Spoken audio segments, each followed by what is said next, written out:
안녕하세요. 사상남, 사무엘상을 읽어주는 남자, 이제 새로운 책으로 들어왔습니다.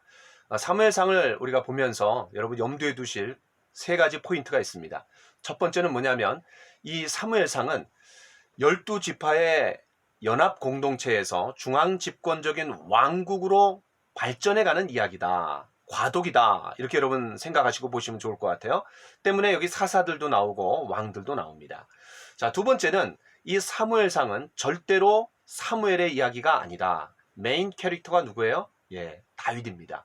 그래서 사무엘도 중요하고 사울도 중요하지만 이 다윗이 하나님의 마음에 합한 사람으로 담금질되어가는, 빚어져가는 하나의 어떤 배경이 되는 사람들이 두 사람입니다. 자, 세 번째는 크게 인물 중심으로 세 부분으로 구조를 나눌 수가 있습니다. 자, 1장부터 7장까지는 엘리와 사무엘, 그 다음에 8장부터 15장까지는 사무엘과 사울, 그 다음에 16장부터 31장까지는 사울과 다윗입니다. 자, 그런데 후자에 있는, 두 번째에 있는 사람들이 앞에 있는 사람들의 역할을 이어받는 겁니다. 자, 그 다음에 여러분 이 사무엘상의 전체적인 배경이 되는 그런 나라가 어디냐면 블레셋입니다. 그 블레셋과의 어떤 갈등의 관계, 또 싸움, 이런 것들을 염두에 두고 이런 다윗이 하나님의 사람으로 빚어져 가는 것을 여러분 보시면 좋을 것 같습니다. 자, 그 다음에 여러분 사사기의 마지막, 또 룻기도 마찬가지지만 이스라엘에 왕이 없으므로 사람이 각기 자기 소견에 오른 대로 행하였더라. 왕이 있으면 되는 거 아니에요. 근데 왕이 지금 두 명이죠. 그 말은 무슨 말이에요? 왕이 있느냐 없느냐보다 어떤 왕이냐가 더 중요한 거죠. 어떤 왕이에요? 하나님의 통치를 대리하는, 그래서 하나님의 성품을 반영해서 백성들을 다스릴 수 있는 그런 왕을 기다리고 있는 거죠. 그 왕이 누구예요? 아이디얼 킹, 바로 다윗입니다. 그런 면에서 사울은 하나님 앞에 부적격자였던 거죠.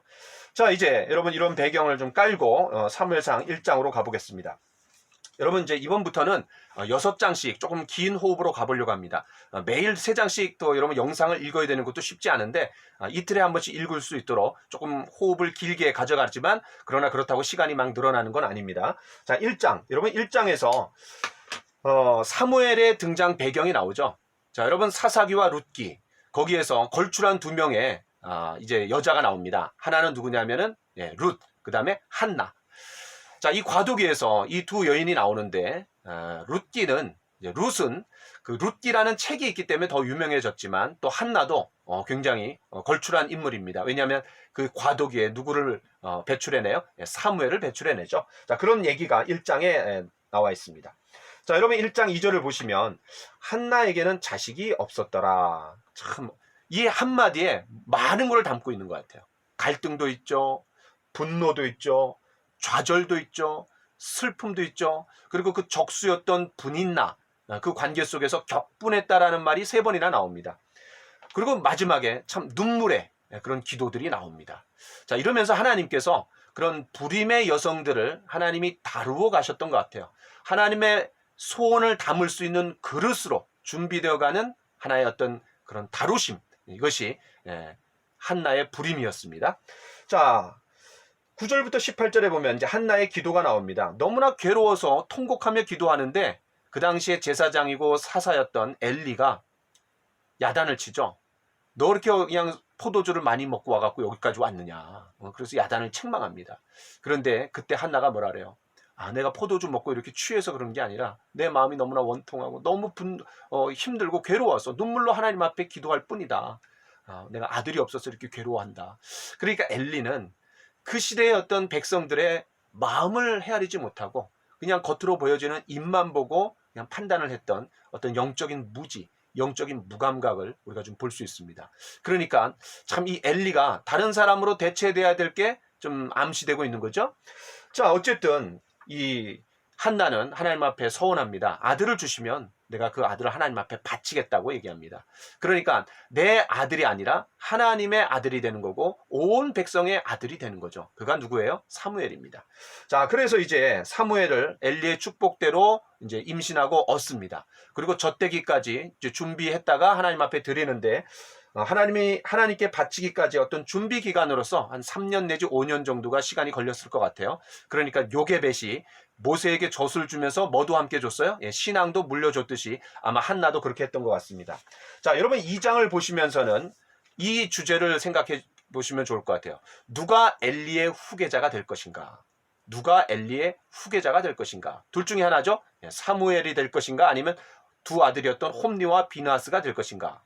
자, 2장에는 크게 두 가지 내용이 나옵니다. 한나의 찬양, 예, 하나님 앞에 드리면서 너무나 기뻤던 거죠. 그러면서 이제 이 눈물에서 시작된 기도가 감사와 찬양으로 마무리되는 아주 아름다운 한나의 기도가 나옵니다. 그런데 이 기도는 어떤 한나의 그 당시의 시대를 관통하는 하나의 역사의식이 짙게 담겨 있습니다. 가볍게 볼 책이 아니죠. 특별히 1절에 내 마음, 내 뿔, 내 입, 내 원수들, 내가 주의 구원으로 말미암아 기뻐함이니이다. 그러니까 1인칭, 나라는 게 강조되고 있는 거 보면은 하나님을 경험했을 때, 체험했을 때의 감격과 찬양이 담겨 있고, 또 내 마음이 여호와로 말미암아 즐거워하며 내 뿔이 여호와로 말미암아 높아졌으니, 그러니까 하나님이 주신 선물보다도 하나님 자체에 대한 기쁨이 있었다라는 것을 우리가 좀 볼 수 있습니다. 또 하나 10절에 보시면 여호와를 대적하는 자는 산산이 깨어질 것이요 하늘에서 우레로 그들을 치시리로다. 자, 큰 우레가 발하여져서 이제 블레셋이 패배하게 되는, 그래서 에벤에셀이라는 도움의 돌, 그 돌을 세우게 되는 과정이 이제 7장 하단 7장에 나옵니다. 그거와 연관해서 여러분 보시면 좋을 것 같고요. 그 다음에 10절에 자기 왕에게 힘을 주시며 자기의 기름 부음을 받은 자의 뿔을 높이시리로다. 자기 왕, 자기의 기름 부은 자, 예, 누구죠? 예, 이상적인 왕 다윗을 기리는 거죠. 자, 그러니까 그 당시 어떤 사사시대의 분위기를 여기 염두에 두고 있는 거예요. 하나님 앞에 이상적인 왕을 기다리고 있는. 자, 그 다음에 11절. 그 아이는 제사장 엘리 앞에서 여호와를 섬기니라. 자, 이제 그 엘리가 사무엘이 잘 커나가는 모습을 보여주고 있죠. 그러니까 한나의 아이가 아니라 하나님의 아이였고 온 백성의 아이로 조금씩 성장해 가고 있는 거예요. 자, 그 다음에 이제 12절부터는 그 엘리의 아들들이 얼마나 탈선하고 타락했고 그 시대를 그냥 농락하고 있었는지를 보여줍니다. 자, 첫 번째는 뭐예요? 12절에 엘리의 아들들은 행실이 나빠서 여호와를 알지 못하더라. 여러분, 영적 지도자의 가장 수치고 불명예가 뭐예요? 하나님을 알지 못한다라는 거죠. 자, 그들이 그랬어요. 그 다음에 하나님 앞에 제사를 드리기도 전에 제물을 빼앗는 거죠. 갈고리로 막 꽂아갖고 그 제물을 뺐습니다. 여러분, 사실 백성들이 하나님 앞에 제물을 드릴 때 가슴과 오른쪽 다리는 제사장에게 드리기로 결정돼 있었어요. 근데 그 기다리지 못하고 자기 마음대로 그냥 미리 그냥 빼내가는 거죠. 그래서 하나님의 제사를 멸시했어요. 더 나아가서 여러분 22절부터 보면은 심지어 회막문에서 수종드는 여인들과 동침했다 그랬어요. 굉장히 심각한 거죠. 하나님 앞에서 이렇게 죄를 범하는 거예요. 죄를 용서받는 것이 성전인데 오히려 죄가 행하여졌고 또 동침했다. 마치 바알의 그런 신전에서 그런 창기들과 함께 성적인 결합을 통해 갖고 풍요를 기원했던 것처럼 그런 매음굴로 전락한 그런 성전의 모습을 볼 수 있습니다. 자, 그때 이 엘리가 그 아들들의 탈선의 이야기를 들어요. 그리고 말하기는 하지만 그러나 아주 단호하게 야단치지 못하고 바로잡지 못합니다. 그래서 하나님의 사람이 나타나서 뭐라 그래요? 네가 나보다 내 아들들을 더 신경을 썼고 더 관심이 있었다라고 하면서 한날 두 아들이 죽는다라고 심판을 때립니다. 완전히 그 가문이 몰락하게 된다라는 것을 말하는 거죠. 그러니까 이 엘리는 너무나 관대했어요. 그리고 너무 적당히 넘어갔던 거죠. 자, 그런 것이 이제 화가 됩니다. 자, 한편 그런 반면에 이 사무엘은 조금씩 더 자라나갑니다. 그래서 하나님이 준비시켜 가시는 그런 사무엘을 좀 생각할 때 우리가 엘리의 두 아들 때문에 크게 낙심할 필요가 없다라는 것을 희미하게나마 보여주는 것이 2장입니다. 자, 그 다음에 3장으로 가보겠습니다. 자, 이제 3장에서는 그 사무엘이 하나님의 소명, 콜링을 받는, 부르심을 받는 장면이 나옵니다. 자, 여러분 1절에 아주 중요한 표현이 나옵니다. 아이 사무엘이 엘리 앞에서 여호와를 섬길 때에는 여호와의 말씀이 희귀하여 이상이 흔히 보이지 않았더라. 하나님 말씀이 희귀했다라는 거예요. 그 시대를 관통하는 아주 정확한 진단이에요. 그 시대가 어떤 곳이었냐? 사사가 있었지만, 제사장이 있었지만 하나님 말씀이 없었다라는 거예요. 자, 그래서 하나님께서 그 엘리가 아닌 그 사무엘을 부르시고 그 사무엘에게 하나님이 말씀을 주시는 내용이 바로 이 3장에 나옵니다. 자, 4번씩이나 사무엘을 부르시죠. 그러니까 하나님이 사무엘을 탁 알아보시는 거예요. 자, 그 다음에 19절부터 21절에 보면 그 사무엘이 자라면서, 아까는 아이였어요. 점점 자라가는 거예요. 어떤 희망과 소망이 점점 커져가는 거예요. 자, 사무엘이 자라매 여호와께서 그와 함께 계셔서 그의 말이 하나도 땅에 떨어지지 않게 하시니, 또 20절에는 단에서부터 부엘세바까지의 온 이스라엘 사람들이 사무엘을 여호와의 선지자로 세우심을 입은 줄 알았더라. 이스라엘은 남과 북으로 이렇게 길쭉하게 되어 있습니다. 북은 단, 그 다음에 맨 밑에는 부엘세바라래요.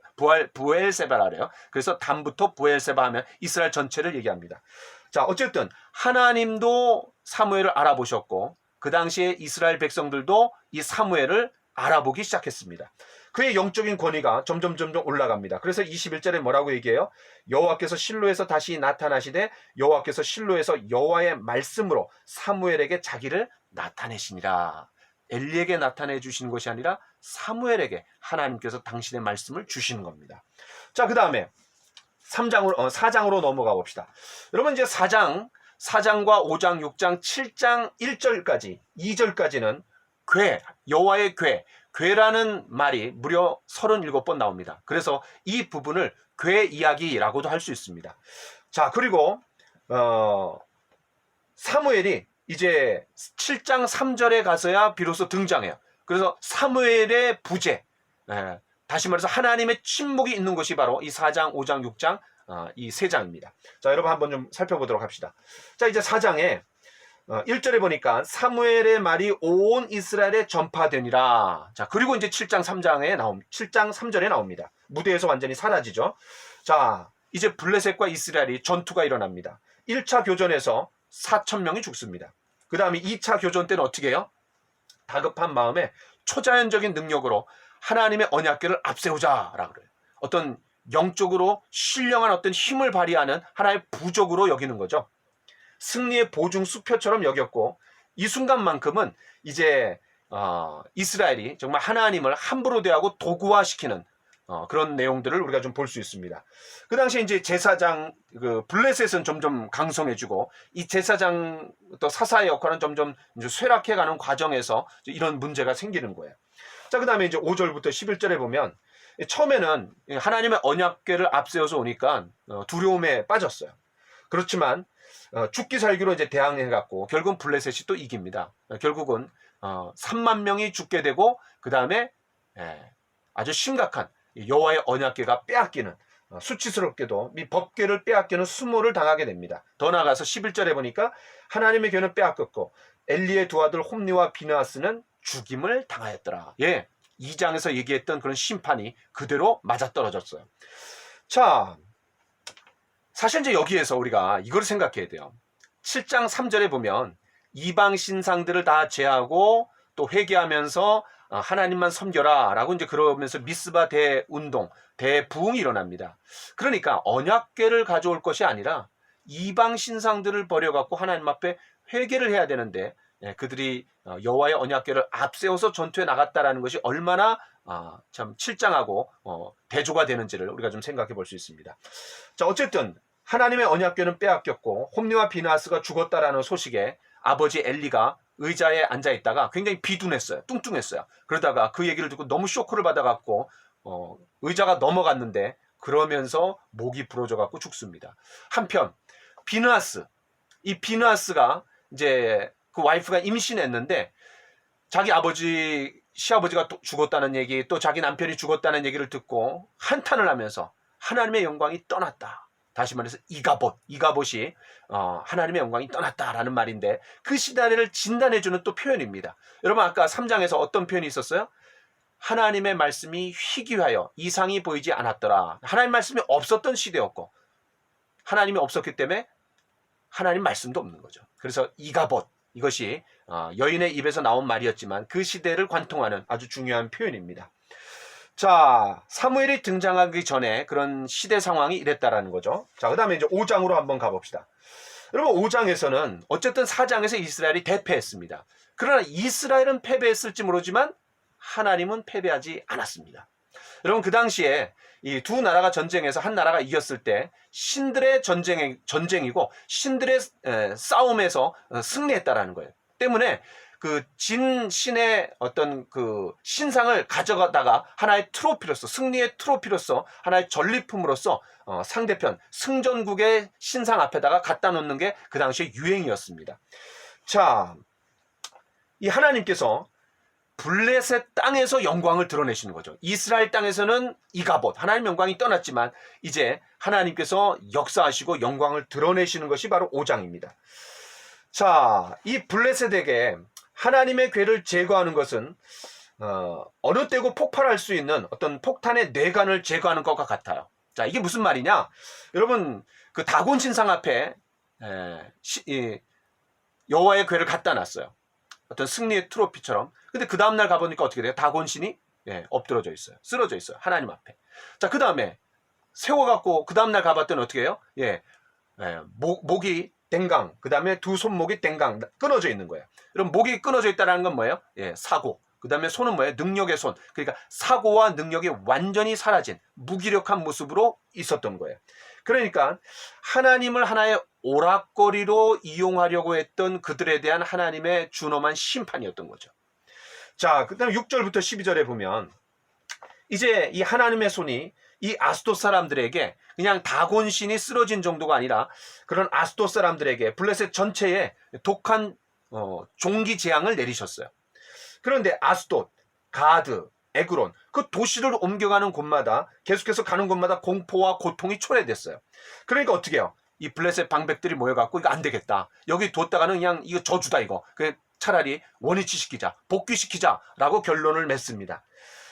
독한 종기로 인해서 이 성읍의 부르짖음이 하늘에 사무쳤다 그랬는데 사실 이런 부르짖음은 누가 했어야 되는 거예요? 이스라엘 백성들이 해야 됐던 그런 회개였던 거죠. 자, 그 다음에 이제 6장으로 가보도록 하겠습니다. 자, 6장에서는 결국 이 괴를 보내기로 결정하고 두 암소에게 수레에 묶어갖고 이제 보내는 거죠. 그런데 빈손으로 보낼 수가 없으니까 어떻게 해요? 이제 거기다가 속건제로 드리자 그러면서 금 독종 5과 금쥐 5을 함께 보냅니다. 또 두 번째는 그 새 수레에 멍에를 메어보지 못한 젖나는 소 2마리를 끌도록 했는데 그 송아지들이 보이면은 가고 싶잖아요. 그런데 뒤도 돌아보지 않고 그 언덕을 향해서 쫙 올라가요. 그 뭘 알 수 있어요? 이게 우연의 일치에 의해서 재앙이 내려진 것이 아니라 뭔가 이 뒤에서 끄는 힘이 있구나, 역사하는 힘이 있구나. 그 하나님의 그런 진노와 심판으로 자신들이 그런 재앙을 맞았다라는 것을 확인하고 결국은 보내게 됩니다. 자, 저는 이 장면에서 이렇게 생각해 봤어요. 이런 놀라운 기적을 보면서 블레셋 사람들이 어떻게 됩니까? 하나님 앞에 무릎을 꿇고 그런 기적 가운데 하나님 앞에 나아가야 했어요. 다곤신을 버리고 하나님 앞에 나아가야 했죠.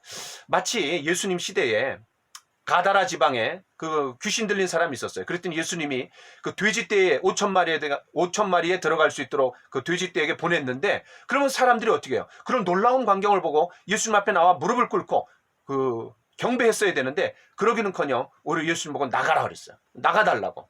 자, 그러니까 참 이 블레셋이 하나님의 놀라운 은혜를 보면서 기적을 보면서 하나님께 돌아올 수 있는 기회를 스스로 박차는 그런 안타까운 장면도 좀 잠깐 생각해 볼 수 있는 것 같습니다.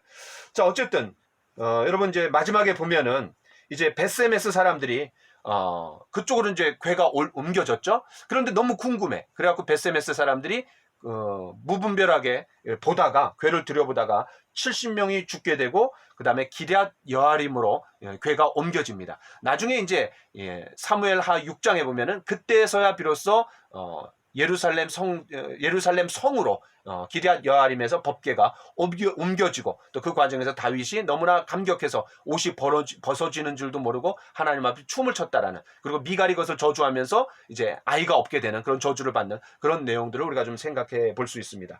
자, 이제 1장부터 6장까지 좀 긴 호흡으로 살펴봤는데요. 엘리를 대신한 어떤 사무엘, 그리고 그 엘리의 두 아들 홈리와 비나스가 형편없이 타락했을 때 그런 희망이 누구였냐면 사무엘. 자, 사무엘이 점점 부각되어 가는 그런 과정들을 우리가 좀 염두에 두고 여러분 6장까지 읽으시면 좋을 것 같습니다. 감사합니다.